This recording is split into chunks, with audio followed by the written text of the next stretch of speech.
Salam sejahtera dan selamat pagi. Anda bersama saya Hafizi Rosli dalam Buletin Awani, dan untuk jam ini tumpuan kita ialah kemeriahan dan bagaimana sambutan Thaipusam oleh penganut Hindu di lokasi utama di Batu Cave. Untuk itu kita akan bersama rakan setugas Ridauddin Daud di sana. Silakan Ridauddin.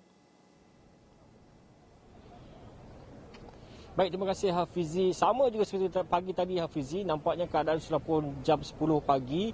Cuaca pada hari ini nampaknya agak memihak kepada kita kerana masih lagi mendung, masih lagi sejuk, tidak pun panas terik walaupun sudah pukul 10 pagi. Dan kalau boleh dikatakan pengunjung nampaknya sudah semakin ramai. Pada pagi tadi 8.30 pagi tadi nampaknya saya fikir mungkin sedikit sahaja, namun pada waktu ini sudah pun nampak semakin ramai. Malah di tangga sebelah belakang sana pun, kalau kejap lagi saya akan kongsikan visual secara rapat, sebenarnya dari tadi memang naik turun itu memang sentiasa ramai. Dan di sini juga saya lihat semakin ramai yang membawa pal kudum dan sebagainya, membawa susu dan untuk dibawa ke atas sana sudah pun tiba.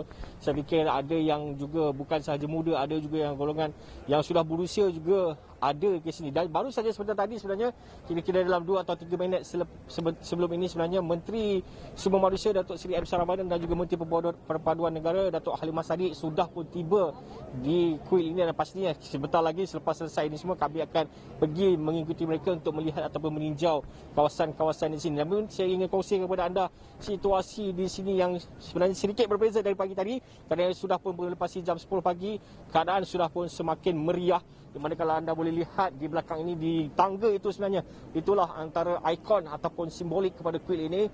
Anda boleh lihat pagi tadi tidaklah begitu ramai seperti ini, namun pada waktu ini anda boleh lihat jumlahnya sudah semakin ramai. Namun ini tidaklah seramai seperti mana yang sebelum-sebelum ini, di mana kalau mengikutkan apa yang dikatakan oleh pengunjung sebentar tadi, saya sempat berjumpa dengan 4 ke 5 orang. Mereka mengatakan kalau tahun-tahun sebelum ini memang sangat ramai di sini. Kalau tangga itu memang mereka terpaksa bersesak-sesak kerana begitu ramai orang. Namun pada waktu ini, pada hari ini, seperti anda boleh lihat, keadaannya agak sedikit lengang.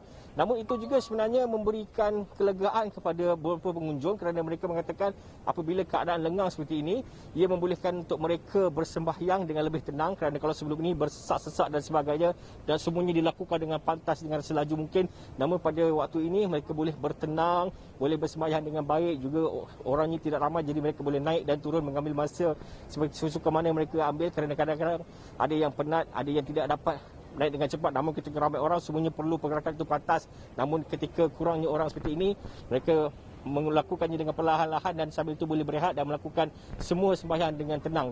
Namun walaupun dipenuhi dengan SOP, mereka mematuhi dengan sangat baik. Namun dan mereka juga mengatakan SOP yang banyak ini walaupun ada dan juga menyekat mereka untuk melakukan pelbagai perkara, namun ia sedikit sebanyak sebenarnya kemeriahannya masih lagi terasa.